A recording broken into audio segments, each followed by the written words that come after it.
Hey guys, this is Paul in Bangkok. Today we're going to be talking a bit about health and fitness.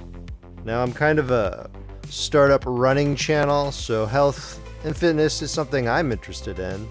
But we're going to take a bit of a look at public health in the West and the world more broadly. So why is public health a disaster?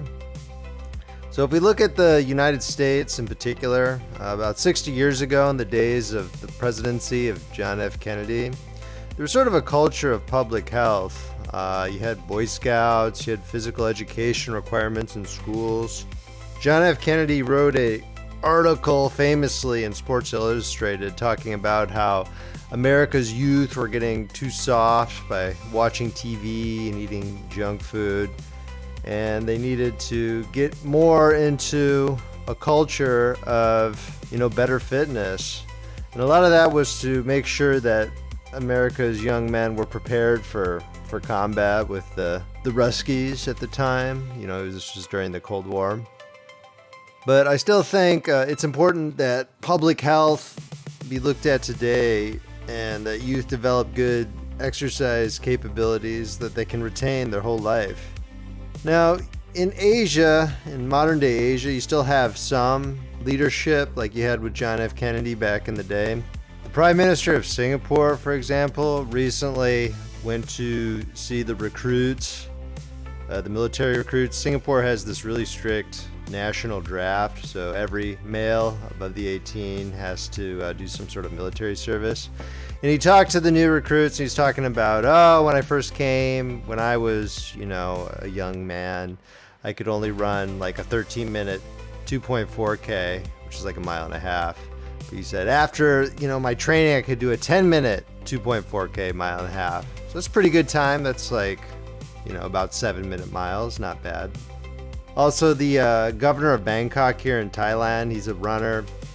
I've seen him at several 10K races. It seems like a nice guy. And so that sort of, soft promotion of public health by having leaders who actually go out and exercise, it sets a good example. That's why the Robert F. Kennedy Jr., his presidential gambit, it was a bit strange, but he got pulled into the Trump campaign recently, so he's campaigning with Trump now, I guess. And he's very pro-health, he's pro-healthy food. He can even do like push-ups. He's in his 70s, he can do pretty decent push-ups. He's in pretty good shape, and it's welcome, but most modern leaders, let's be real, they don't care about, exercise or physical prevention of diseases. Taking a look at COVID, they were more concerned about, getting the vaccine, about isolating yourself, instead of promoting healthy lifestyles that would allow you to minimize the damage caused by this infectious disease.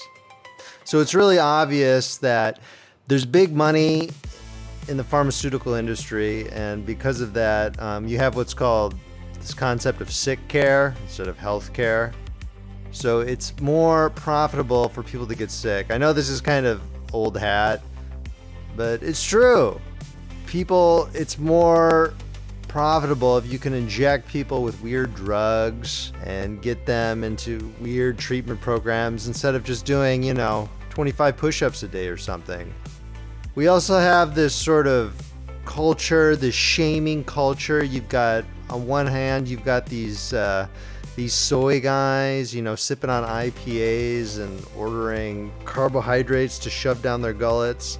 And they like to make fun of, bodybuilders and say they're like fascists and stuff. And you also have women who say that, any other women who promote sort of a healthy lifestyle, that's affecting my feelings. That's affecting your body shaming me. So a lot of obese women will take it as an affront if there's, other women doing things to actually benefit themselves. And I'm not talking about people need to be running marathons and ultra marathons and all this other crazy stuff. I'm talking about if you just run or just walk like 1 mile a day, your health will tremendously improve. You need to get out of this sedentary lifestyle. So this is kind of why a dissident movement has kind of developed around good health, which is a little strange. You think good health would be just something that, it should be like normal. Everyone should be in good health. But it's actually sort of gone into the dissident sphere for some reason. For years on, these esoteric type Twitter accounts, you had like Bronze Age Pervert and Raw Egg Nationalist, for instance. They were the ones discussing, going to the gym, what they were putting in, the junk they were putting into the food, and they were discussing health. But you also had more mainstream personalities recently, like kind of Joe Rogan, Tucker Carlson. They're starting to discuss health too, why it's important, what's going on with the food supply, why are men's testosterone decreasing so badly. And they've, promoted going to the gym. I think it's great.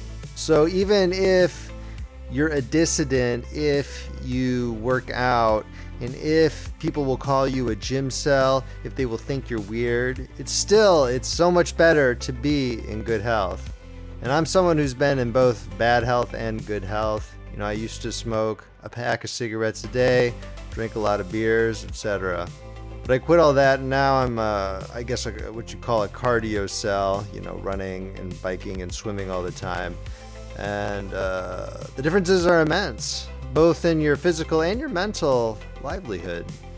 So can running and cardio in general be promoted to younger men and women? I'm not sure. A lot of young guys, a lot of the big bodybuilder type guys who are about getting jacked, they tend to make fun of cardio. You go on these like funny fitness meme pages on like Instagram and Twitter and stuff, and they're always like making fun of cardio. But these young guys, you need to come talk to me when you're in your middle age. Look at yourself in the mirror when you're like 40, and there's not as many muscles there. You're going to realize you need to start losing some weight, and then you will find the benefits of cardio. Now, there's there's kind of a new phenomenon, these Gen Z run clubs. I think those are a new addition.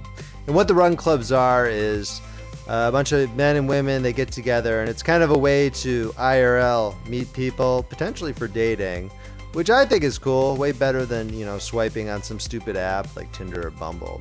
And there's one that recently sprung up in Bangkok. I'm not allowed to go, I'm too old, of course, but I think it's great that the young people are coming together to meet each other through, a healthy activity.